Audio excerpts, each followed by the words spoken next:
first time she walked into town, she wore her dead husband's boots, a coat a size too large, and the look of someone who'd already lost everything worth losing. The snow had only dusted the prairie then. The cold hadn't yet sunk its claws in. Folks laughed when they saw where she was headed, because the shack she bought for $5 wasn't a home. It was a splintered, half-leaning wreck that even the coyotes avoided. But by the time winter came and made cruel beggars out of proud men, they were lining up at her door with frostbitten fingers and shame in their eyes. They just didn't know it yet. The shack was a joke to most, left to rot by a trapper who died drunk under his own porch. It leaned like a tired man, its roof sagging inward from years of snow and water rot. One wall was mostly gone, and the wood had blackened from long, unchecked mold. It smelled like urine and something worse. Children dared each other to peek through the broken window, swearing they saw rats big as dogs. The old Swede who sold it to her spat and said, "You want it? $5, and I won't take a penny more." Then he laughed like he'd won. But she didn't flinch. Her name was Ruth, though most of them wouldn't remember that until much later. She handed him 5 coins without blinking. Then she turned, walked that muddy path alone, and stepped inside what everyone called a death trap. By nightfall, she had already taken out half the wall with a hatchet. Some folks said she'd gone mad. Others figured she'd freeze by November and be carried out stiff come thaw. The women watched her through lace curtains,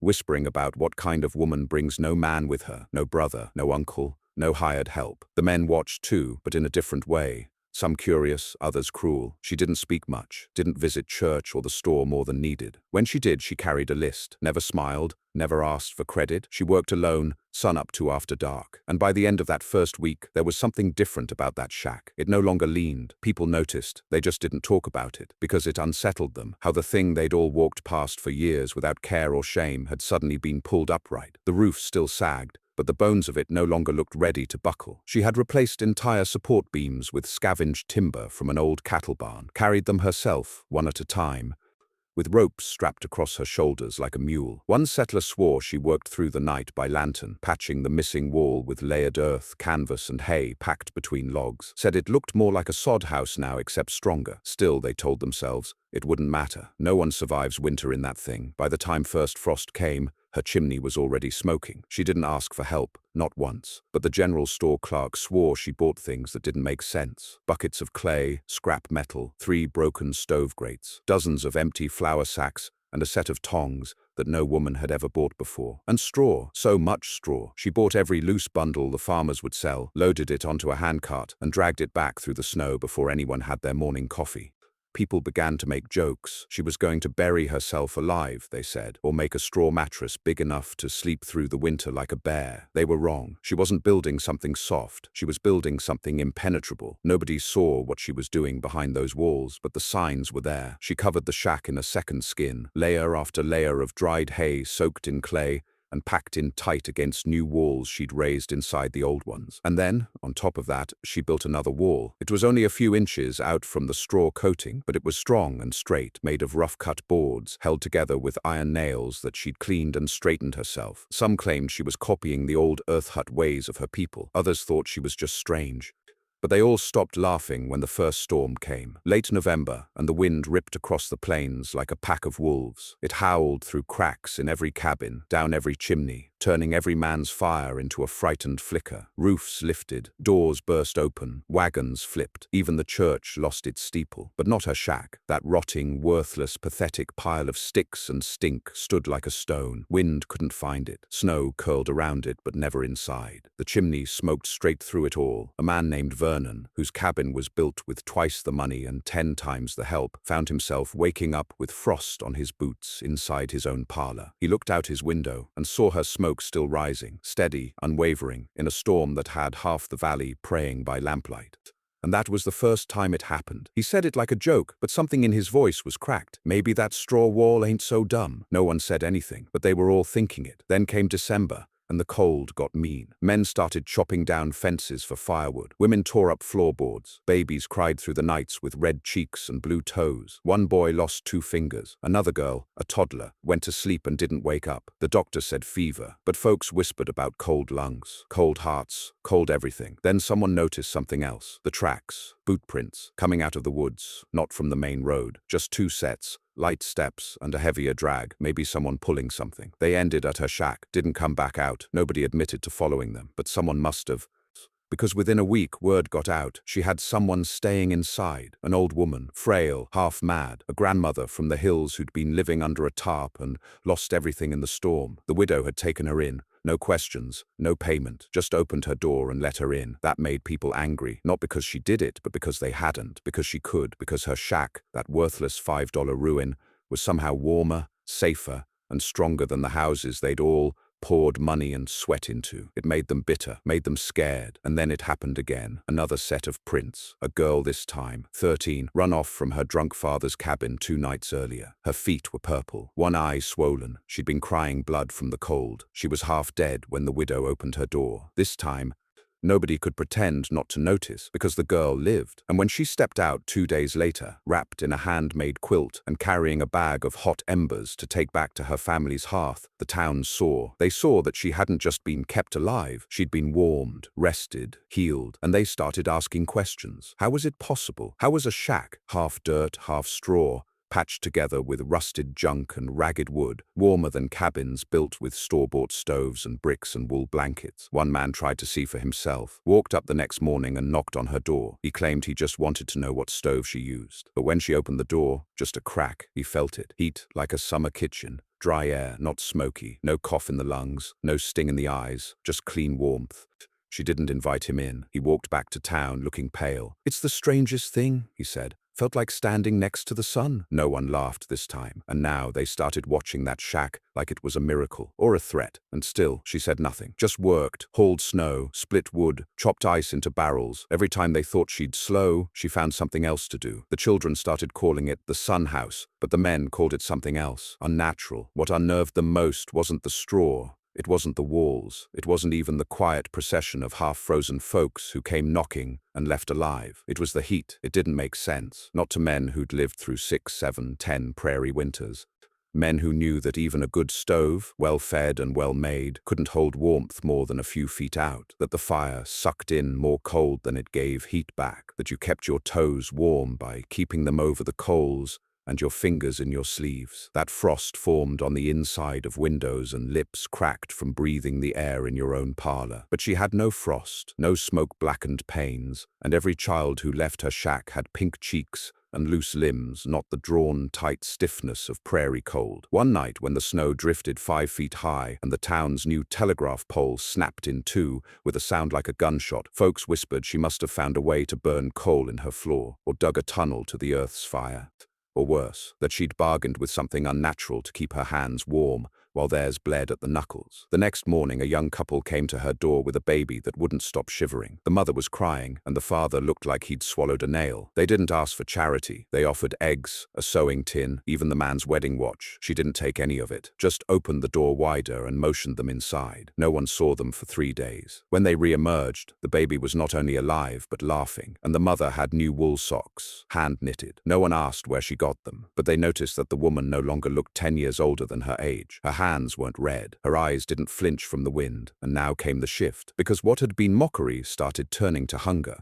Not for food, but for the answer to a question no one could admit aloud. What did she build? Ruth never explained, never invited anyone in long enough to look, but that didn't stop them from wondering, and soon enough, someone decided to find out. His name was Cal Boone, a carpenter and stove fitter, with shoulders like stacked bricks and fingers blackened from soot. He was respected, mostly because he was feared, and his temper had outlasted 2 marriages. But he was a skilled man, and he took it personal, deeply personal, that a widow had built something better than he ever had. "She's got some trick," he told the tavern, "some cheat, and I'm gonna find out." He waited until dusk, carried a bundle of firewood under one arm like a gift, walked through the snow, and knocked twice on her door with the back of his knuckles. She opened the slit and didn't even wait for him to speak. "No." She closed it before he could respond. The next morning, someone found that firewood sitting outside his cabin, stacked neatly, tied with twine. The message was clear. Cal didn't like that. So he waited another day, then another. He watched the shack from a rise across the frozen creek, huddled under a deerskin with a spyglass he'd traded for that same wedding watch the young man had offered, and what he saw made his fists clench. The widow had a system. At dawn, she stepped outside and lifted a wooden lid from the ground just behind her shack. Not a hatch, no hinges, but a board, packed tight with snow around the edges. Beneath it, steam rose. Not smoke, not frost breath, steam. Then she lowered a bucket inside, pulled up water, warm water, and carried it in. like it was the most ordinary thing in the world. Cal didn't move for hours, just stared at that hatch long after it was shut. Then he stormed back into town and started talking louder than he should have. "She's got a hot spring down there, or a pipe from one. That's it. That's the secret. It ain't her walls or her fancy straw. She tapped the earth's heat, and she's letting kids freeze while she sits on a miracle." The town didn't want to believe it, but they didn't want to not believe it either. Because if it was true, if she was hoarding warmth that the rest of them were dying without, it gave them something to blame. It gave them permission. That night, 5 men gathered in the back of the smithy. All had suffered that winter. One had buried a boy. Another was coughing blood. All were angry. They didn't call it a raid. Didn't call it theft, they called it getting to the truth. They walked out through the trees, cloaked in dark and silence, their boots wrapped in rags to muffle the sound, carried spades, a hatchet. One brought a lantern but didn't light it yet. They never made it to the shack, because halfway there, at the edge of the widow's clearing, they saw something that made them stop cold. A wall, not a fence, not a barrier, a wall rising out of the snow, made of ice, packed tight, stacked in blocks, like someone had cut it with a saw and fitted it together like bricks, 6 feet high, curved slightly inward, like the rim of a bowl. They circled it slowly, squinting through the dark. It wasn't just for show, it was real, thick. They tapped it with their hatchet, and the sound was dead, not hollow like snow or bark, solid, frozen harder than iron. It surrounded the shack completely, not touching it, just a few feet out, a second shell, a dome, and behind it, barely visible through the haze of frost and moonlight, the glow of firelight, yellow and steady, flickering from a window that hadn't fogged in weeks. The lantern didn't get lit. The 5 men went home. No one spoke of it, but by the next morning, word had spread. The widow's shack had a second wall, a wall of ice, and then it happened again. Another family arrived in the middle of the night, dragging a sled with a child curled under a buffalo hide. The father was limping. The mother wasn't moving at all, and the widow, she was already waiting outside, opened the gate in that wall of ice and led them inside. When they emerged 3 days later, the boy had bandages on his feet but kept his toes. The father had color in his face. The mother walked with help, but she walked. That was when people stopped calling her foolish. Now they called her dangerous. A woman alone should not be surviving what men could not. She should not be outbuilding engineers, outlasting craftsmen, outwarming families with 3 times the stockpile, and a generation of homesteading knowledge. It disrupted the world as they knew it. It made them feel weak, and that, more than anything, was intolerable. So they summoned a council, the preacher, the smith, Cal Boone, Vernon, 4 men from the mill, the general store's owner. They met in the church's back room, hands wrapped in scarves, breath fogging up the stained glass. They said words like unfair, unnatural, selfish. They decided to send a representative, someone who wouldn't ask, someone who would tell her, let others in, or be exiled. And they chose Miss Harding, old, sharp-eyed, unforgiving. A widow herself, once respectable, now feared. She walked up to the shack in full view of the town, gloves neat, voice steady. She didn't knock, she rapped. The door opened. The widow looked at her. Miss Harding spoke only one word. "Enough!" And the widow stepped aside. Miss Harding entered, the door shut. She did not come out for 2 days. When she did, she wasn't walking right. She wasn't angry. She didn't look proud. She looked like someone who had seen something she couldn't explain, who had felt something that shook her bones. She said nothing, just went home, refused to speak of it. But at church the next Sunday, she took the widow's hand and held it tight. That shook the town worse than any storm. And then the storm did come, the worst one in 20 years. And one by one, they came knocking. The first family arrived just after sundown. 3 children, mother half carried by the father, their horse long since collapsed. They didn't speak as they knocked. They just stood there, silent and shaking in the snow, the oldest boy clutching a frostbitten toddler to his chest like a doll made of ice. Ruth opened the door before they could knock a second time. She didn't ask names, didn't ask what happened. She only said, "You'll take your boots off before stepping in. I just cleaned the floor." Inside, they found heat, not just fire heat, but air heat, the kind of warmth that seeps into your skin without burning it, that dries the wet in your coat and lets your shoulders drop. It was still air, not smoky, not dry, not choking, just still and warm and full. The mother cried, but softly, like a noise she wasn't used to making. That night others came, a widower and his 2 boys, then an older couple who had lost their front door to the wind and tried to hold it shut with a dresser until the hinges snapped. A schoolteacher, found by a search party, half buried in snow, her legs like frozen leather. By midnight, there were 14 people inside that shack, and it still felt warm, not stuffy, not crowded, just safe. Word spread faster than firewood, because folks in a freeze talk like they've got nothing else keeping them alive. And when someone said the widow's shack had taken in more than a dozen people and hadn't lost heat once, even the skeptics started walking. By dawn, There were 23. That same day, a man came carrying his wife in a wheelbarrow. She was half frozen, her arms stuck stiff to her side. He was sobbing, begging Ruth not to turn him away. She didn't. He stepped inside, and the door closed behind him like a prayer. By that evening, she'd stopped opening the door herself. She left it unlocked and cracked, just enough for those who needed it to find their way inside. She trusted they wouldn't take more than they needed. They didn't, because when you're saved by something you mocked, you enter it like a church. By the third day of the storm, half the town had either been inside Ruth's shack or knew someone who had. The preacher's own wife brought soup in a pot and left it by the entrance. One of Cal Boone's sons, quietly, without his father, slipped a fresh stack of firewood against the back wall and walked away before anyone could thank him. People began to speak less about how it was impossible and more about how maybe, just maybe, they had misunderstood her. The shame was quieter than the cold, but it ran deeper. Men who had spat in the dirt when she walked by now sat cross-legged inside her walls, sipping warm broth from her chipped tin cups, pretending not to see each other's red eyes. She never made a speech, never scolded. She simply served, moved between them like someone rearranging firelight, adjusting blankets, feeding stoves, tending wounds, and at night she'd return to her own corner, never the biggest, never the best positioned, and rest with her back against the wall and her coat still on. No one saw her sleep, but every morning she was the first up. There was no secret fire pit, no coal-fed pipe, no underground geyser. There was no magic. What she had done was smarter than that.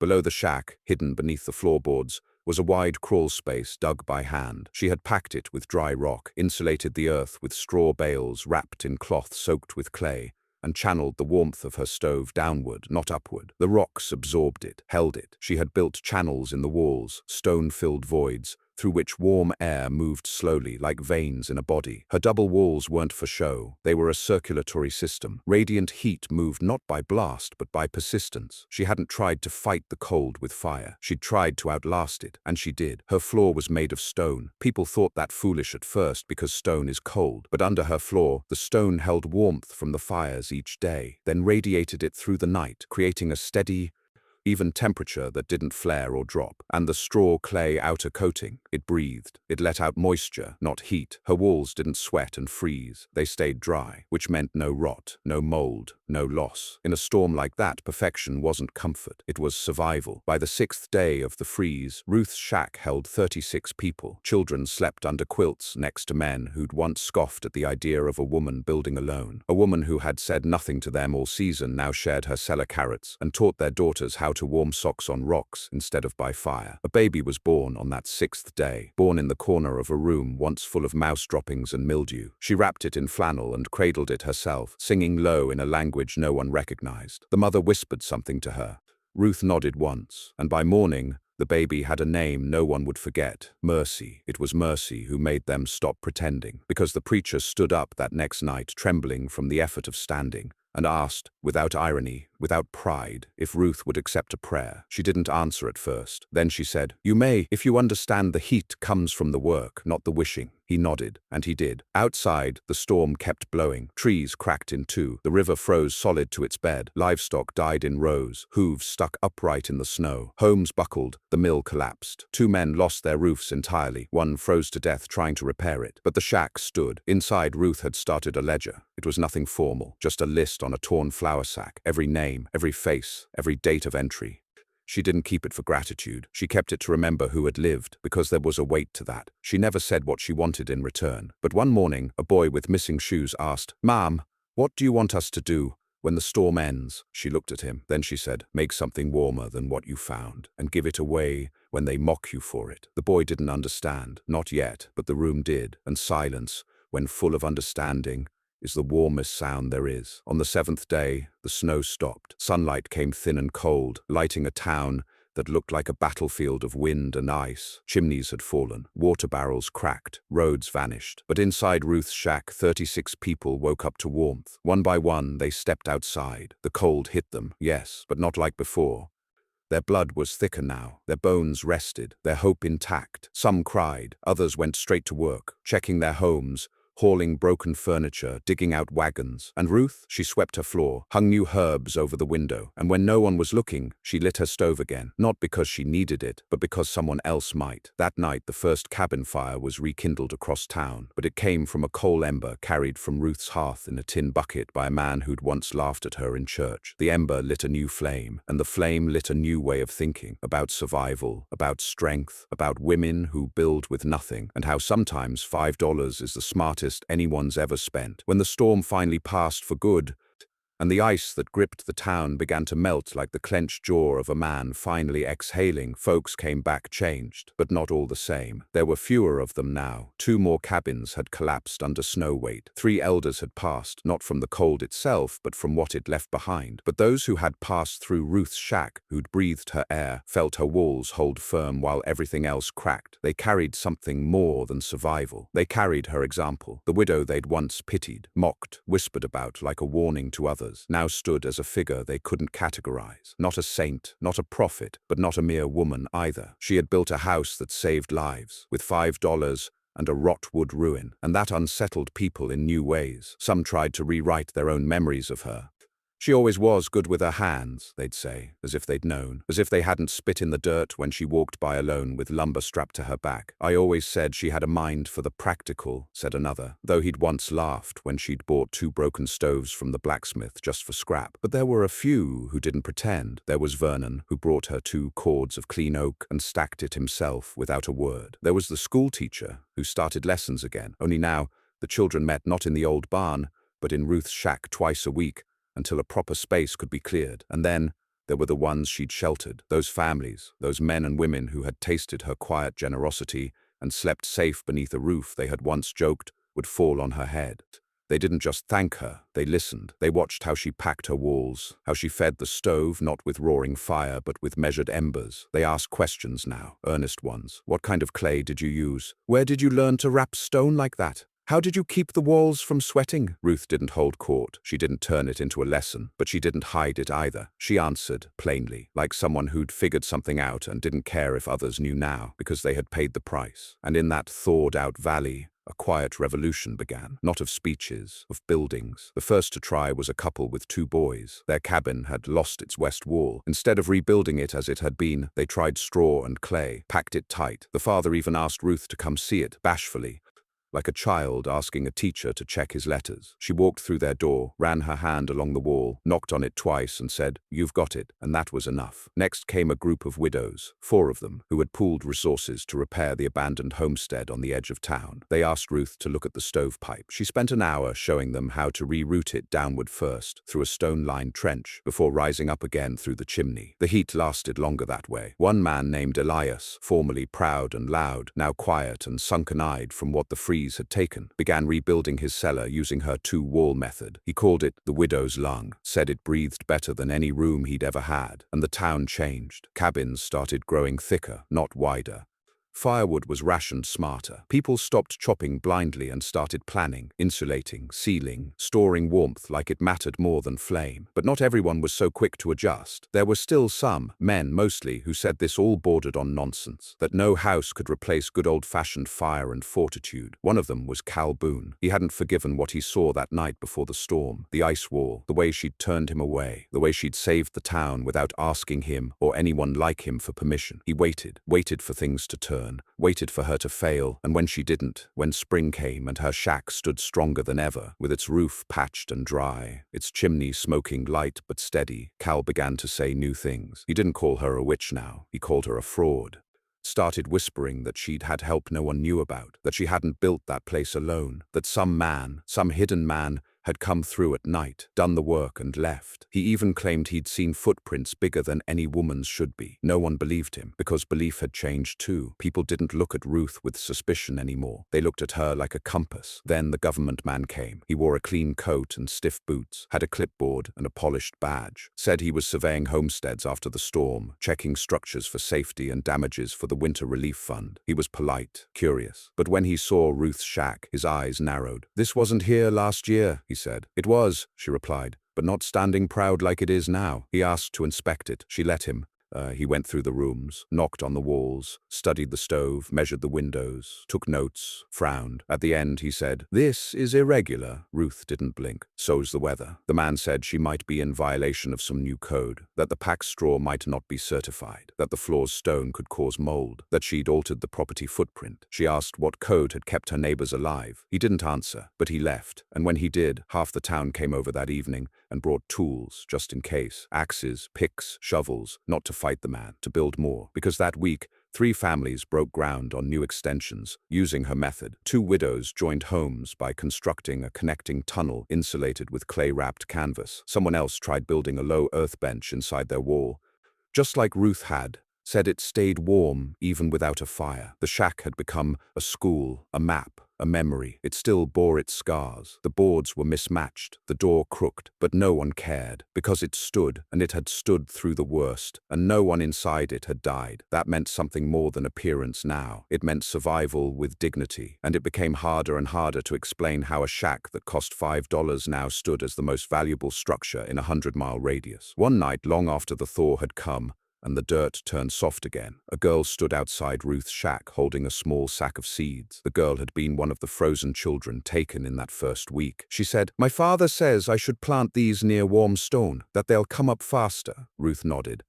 "He's right." The girl paused, then asked, "Will it work near yours?" Ruth looked at the stone lining her porch, warmed still from the last fire inside. She smiled, the faintest edge of it. "It already has," she said. And that spring, the first green shoot came up through the thawed dirt outside the shack's shadow. It bloomed early, stood straight, bright. The townsfolk started planting near stone, near warmth. They stopped chasing size, stopped chasing height. They started chasing sense. But not everyone could bear the change, and not everyone could forget how little it took to bring the proudest to their knees. So when summer came, dry, brittle and full of biting flies, new rumors crawled back into the town. That she'd built a shrine under her floor, that she'd used salt from the river to ward off the frost, that she'd trapped something inside those walls, a heat spirit, a curse. Ruth heard them all and said nothing, because she knew the truth was less dramatic and more dangerous than all of it. She'd simply planned ahead, and people hate when you survive with less than they have. That fall, just before the first snow returned, Ruth added something new. Not a wall, not a stove, a bench, wide, flat, and low, outside the shack beneath the eaves, where the wind didn't quite reach. She sat there sometimes in the morning, sipping coffee, watching the new cabins go up, watching the younger women mark out wall lines with chalk, shouting back and forth. Sometimes they came and asked her to look at something. She would. Sometimes they just nodded in her direction. She'd nod back. That was enough, because they remembered what they owed, even if they never said it out loud. And come winter, when the sky thickened again and the wind began whispering its threats across the plain, they looked at the widow's shack and didn't laugh. The second winter began softer, but it wouldn't stay that way. First came the cold without snow, the kind that seeps through cracks before you even know it's coming. Then came the wind that rolled over the ridge and flattened 2 half-built cabins in one night. And then, in December, a child died again. Not one of Ruth's, not one of the families who'd built thick walls or rerouted their stoves through stone channels. This was a girl in a house that had been built the old way. Tall, thin-walled, a single hearth, trying to warm 5 rooms. They said it was fever, but everyone knew it was cold.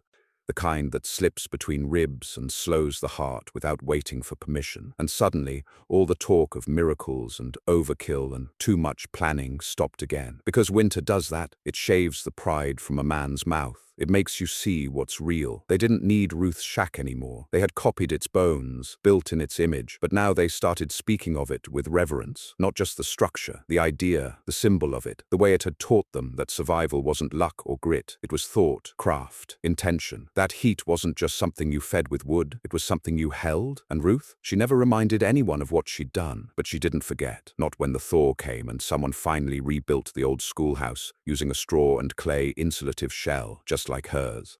Not when the blacksmith, Cal Boone, walked up to her porch and offered her a new iron grate for her stove, forged by his own hand, rough at the edges but strong. He didn't say sorry, he didn't need to. She took it and said nothing. That was the apology accepted. Not when 2 young couples asked if she'd look over the sketches for their new cabins, just to make sure they were like hers. She told them, build lower to the ground, use less airspace, trap the warmth where your bones sit, not where your heads do. Not when the preacher started ending Sunday services with a new kind of blessing. May your walls be thick and your hearth be deep. They all came from her now, and she hadn't spoken more than 5 full sentences in a month. It was in that second spring that something strange happened. Ruth left town. No one saw her go. One morning, her shack sat empty, the door closed, chimney cold, boots gone from the porch, but nothing was out of place. The floors were clean, the hearth had been swept, a quilt hung folded over the bench. People came in cautious at first, wondering if something terrible had happened, but there was no sign of struggle, just a single note, pinned with a straight nail to the inside of the door. It read, "You don't need me anymore. That means I did it right." There was no name signed, but there didn't need to be. They kept the shack. No one claimed it. It stayed open, unlocked. People began using it again when storms hit and someone needed shelter. A traveler, a sick elder, a woman running from something. No one stayed long. They didn't want to. The place felt too sacred for that now, like stepping into a memory you didn't want to disturb.